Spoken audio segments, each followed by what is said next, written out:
Este é o Gabinete de Guerra, um podcast da Rádio Observador, em que olhamos para as mais recentes notícias da guerra na Ucrânia. José Filipe Pinto, antes da guerra, pedia-lhe um breve comentário aos resultados da super terça-feira nos Estados Unidos, que não surpreenderam. Donald Trump e Joe Biden venceram em praticamente todos os estados e dominaram a noite eleitoral.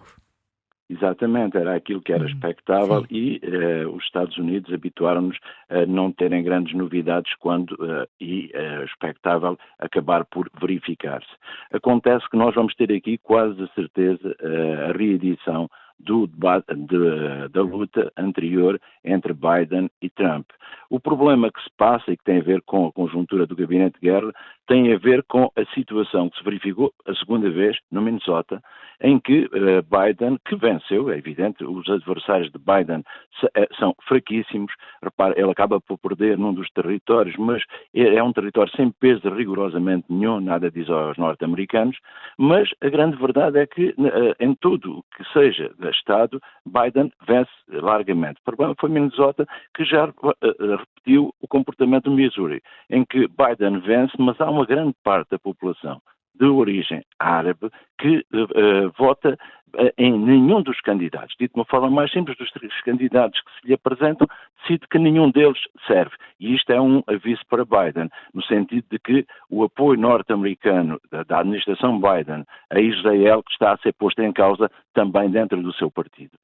Há ainda um outro elemento, é Trump. E Trump, temos de perceber, Trump é uma marca.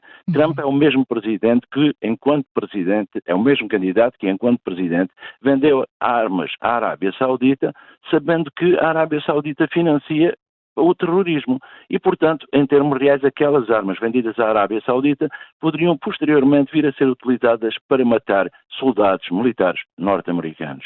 O que é que isto quer dizer, Maria João? Tão simplesmente isto. Trump vigia e organiza o seu país como se de uma empresa se tratasse.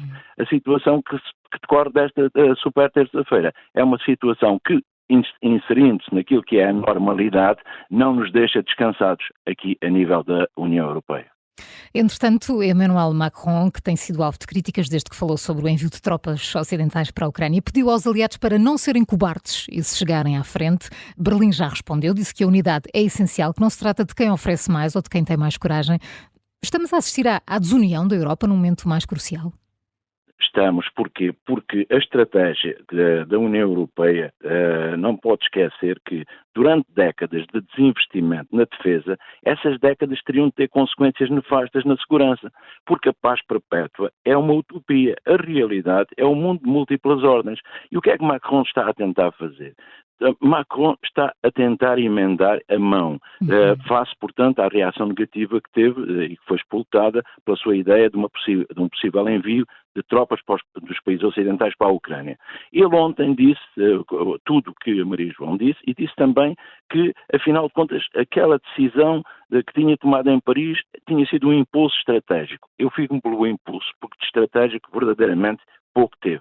E o que acontece é que há aqui uma luta de protagonismo. Uma luta de protagonismo entre quem? Entre a França e a Alemanha. Nós sabemos que Scholz não é Merkel e por isso mesmo não tem a mesma capacidade de enfrentar Macron. E Macron aparece aqui quase como que um Dom Quixote,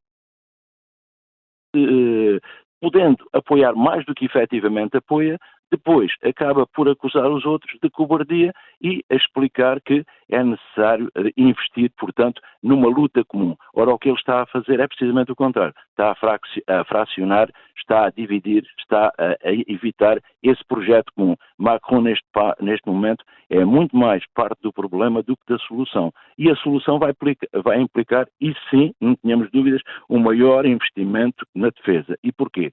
A segurança resulta da defesa que se faz ou não faz. E a grande verdade é que a União Europeia, considerando que os Estados Unidos serviriam sempre de sua defesa, e nós percebemos que isso pode não acontecer, muitas da parte das verbas que deveriam ser afetadas ou afetas à defesa foram para outros setores. Porque há países na União Europeia, como Portugal, que continua a ter problemas. Repare, sem transferências sociais, uma grande parte da população portuguesa estaria abaixo do limiar da pobreza. E por isso têm sido desviadas verbas que deveriam ser canalizadas para a defesa para outras necessidades que também são prementes na sociedade portuguesa. Mas eu volto a explicar que sem defesa verdadeiramente não podemos viver em segurança. E depois de Josep Borrell dizer que infelizmente tinha razão e que a Europa estava em perigo e que agora está ainda mais em perigo, Bruxelas avançou com 1,5 mil milhões de euros para encorajar os Estados-membros também a investir em armamento. Isto pode ser o ponto de partida para começarmos a depender menos da ajuda dos Estados Unidos? É um ponto de partida, mas é um ponto de partida insuficiente. O Comissário Europeu do Mercado Único, o Thierry Breton, fala que vamos precisar de 100 mil milhões de euros nos próximos meses. Para quê?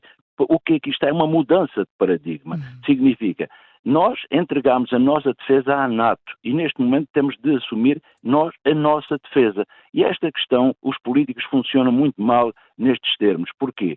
Porque tendem sempre a perceber que a defesa está garantida. Ora, a grande verdade é que a defesa não está garantida. Basta percebermos o número de países na União Europeia que acabaram com o serviço militar obrigatório, que é uma discussão que mais tarde ou mais cedo tem de vir a ser colocada novamente em cima da mesa.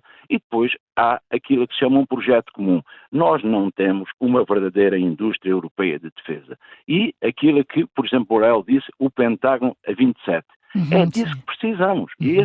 Só que isso precisa de verbas, precisa de vontade política e de verbas. E quando os governos promoverem a união e não a desunião, mais cedo, portanto, estaremos próximos de encontrar uma saída para um problema que não se resolve agora. Este problema é de acompanhamento contínuo, porque a defesa é uma constante na vida dos países e, neste caso, da União Europeia. O Gabinete de Guerra é um podcast da Rádio Observador.